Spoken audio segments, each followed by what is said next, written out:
Seluruh makhluk hidup di dunia memiliki kesempatan untuk masuk ke dalam surga ketika di akhirat kelak. Bukan cuma manusia beriman, Allah Subhanahu wa Ta'ala juga menjamin surga bagi hewan-hewan tertentu yang menjadi pilihan. Hewan yang masuk surga ini nantinya akan mendampingi umat Islam yang bertakwa dan beramal saleh. Hewan apa saja? Mari kita simak.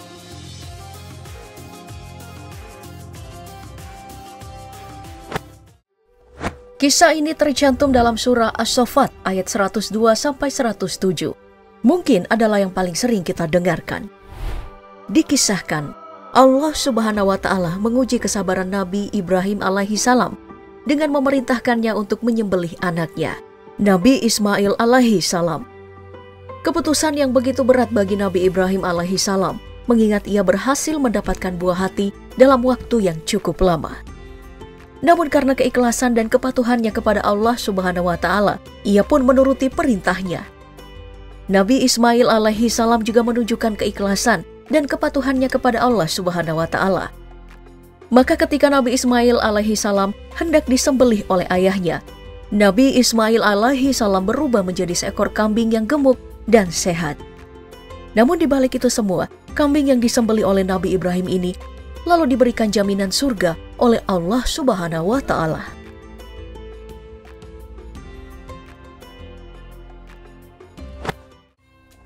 Namun sebelum peristiwa penyembelihan kambing untuk menggantikan Nabi Ismail alaihi salam, ada sebuah peristiwa yang juga tak kalah penting bagi Nabi Ibrahim alaihi salam. Suatu hari, Nabi Ibrahim alaihi salam kedatangan 3 orang tamu tak dikenal yang merupakan musafir atau pengembara. Meskipun orang asing, Nabi Ibrahim alaihi salam tetap memuliakan tamunya dengan menyembelih anak sapi dan menghidangkannya. Anehnya, ketiga tamu ini tidak menyentuh makanannya. Mereka malah menyampaikan jika Nabi Ibrahim alaihi salam dan istrinya akan segera mendapatkan anak, karena saat itu keduanya belum dikaruniai anak oleh Allah Subhanahu wa Ta'ala. Tidak disangka ternyata tamu ini adalah jelmaan malaikat yang diutus oleh Allah Subhanahu wa Ta'ala. Dan anak sapi yang telah disembelih pun diberi ganjaran surga. Kisah ini tercantum dalam surat Az-Zariyat ayat 24-23.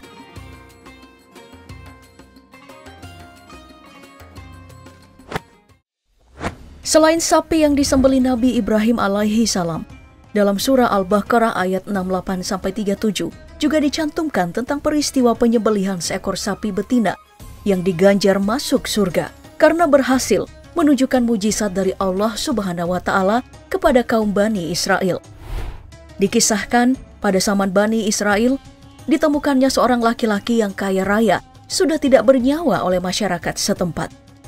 Untuk mengetahui siapa pembunuhnya, Nabi Musa pun langsung meminta bantuan pada Allah Subhanahu wa Ta'ala. Dan beliau akhirnya diperintahkan untuk menyembelih seekor sapi betina, lalu dipukulkan ke jasad laki-laki kaya raya. Atas kuasa Allah Subhanahu wa Ta'ala, jenazah lalu bangkit dari kematiannya dan mengatakan kerabatnya yang menghabisi nyawanya.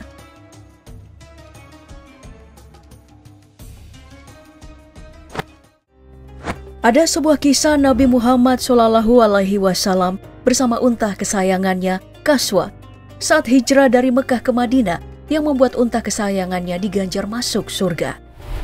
Dalam kisahnya, setelah sampai di Madinah, Rasulullah langsung ditawari tempat tinggal oleh penduduk di sana. Namun, hal yang mengejutkan adalah ketika itu Nabi Muhammad SAW malah mempercayakan unta kesayangannya untuk memilih. Akhirnya, unta Nabi Muhammad SAW menuntun ke sebuah tempat sempit dan berhenti sambil berlutut di depan sebuah rumah. Ternyata, tempat kecil ini milik anak yatim bernama Sal dan Suhail. Rasulullah akhirnya membeli tempat tersebut dan menempatinya.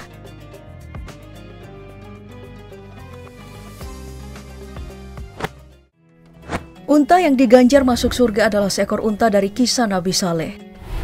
Saat itu Nabi Saleh diperintahkan oleh Allah Subhanahu wa Ta'ala untuk mendatangi kaum Samud yang menyembah berhala batu berukuran besar. Bukannya mengiyakan ajakan Nabi Saleh, kaum Samud malah menganggap Nabi Saleh sebagai orang gila. Bahkan, kaum Samud menantang Nabi Saleh mengeluarkan seekor unta betina dari dalam batu. Dan subhanallah, atas kuasa Allah Subhanahu wa Ta'ala, keesokan harinya muncullah unta betina dari batu tersebut. Namun bukannya malah mengikuti Nabi Saleh, kaum Samud langsung membunuh unta betina dan juga mengancam ingin membunuh Nabi Saleh. Karena kejadian ini, Allah Subhanahu wa Ta'ala murka dengan memberikan azab berupa hujan batu besar kepada mereka. Kisah ini tercantum dalam surah Hud ayat 64 sampai 68.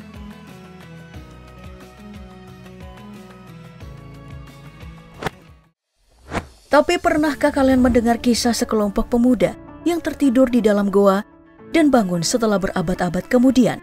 Mereka adalah Ashabul Kahfi. Menurut kisah, mereka adalah 7 orang pemuda yang menolak perintah rajanya untuk menyembah hal lain selain Allah Subhanahu wa Ta'ala. Karena itu, sang raja mengejar mereka untuk disiksa dan dibunuh. Ashabul Kahfi beserta seekor anjingnya pun lari dan menetap di dalam goa. Mereka terus berdoa dan memohon keselamatan. Atas kuasa Allah Subhanahu wa Ta'ala, sekelompok pemuda dan anjingnya ini dibuat tertidur selama 300 tahun untuk melewati masa kepemimpinan raja yang ingkar. Saat bangun dari tidurnya, Ashabul Kahfi berhasil lolos dari kerajaan raja dan hidup di masa yang jauh lebih baik. Di dalam surah Al-Kahfi ayat 9-22, ketujuh pemuda dan seekor anjing yang mendampingi mereka diberikan jaminan surga.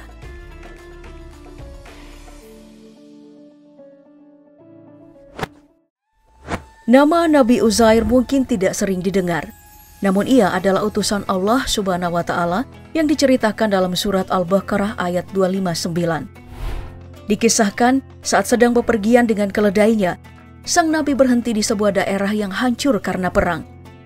Di sana, beliau juga melihat tulang belulang manusia yang hancur bersama dengan pemukimannya. Nabi Uzair pun bertanya-tanya dalam hati, bagaimana cara Allah menghidupkan tubuh-tubuh hancur ini nanti di pembalasan?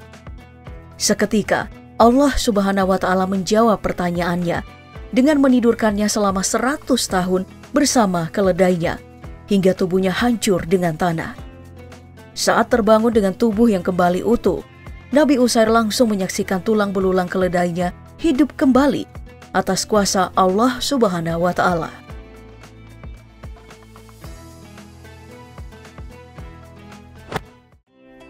Suatu ketika, Nabi Sulaiman tengah bepergian ke daerah bernama Taif dengan pasukan yang sangat banyak.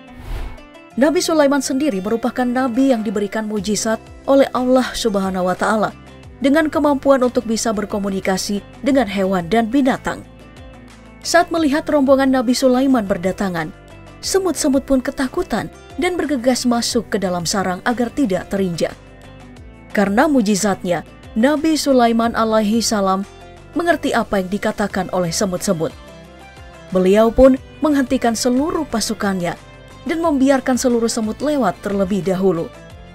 Nah, semut Nabi Sulaiman inilah salah satu hewan yang nantinya akan masuk surga, seperti yang dijelaskan dalam Al-Quran Surah An-Naml ayat 17-19.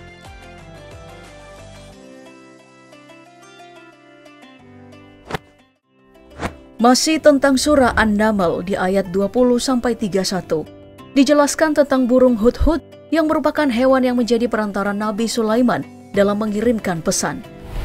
Berkisah, ketika Nabi Sulaiman mendengar sebuah kerajaan besar yang dipimpin oleh Ratu Balqis yang menyembah matahari. Nabi Sulaiman pun mengirimkan burung hudhud untuk mengundang Ratu Balqis untuk bertemu dengannya, untuk dikenalkan dengan ajaran Islam. Saat menerima undangan tersebut, sang ratu akhirnya memutuskan beriman kepada Allah Subhanahu wa Ta'ala bersama seluruh rakyatnya.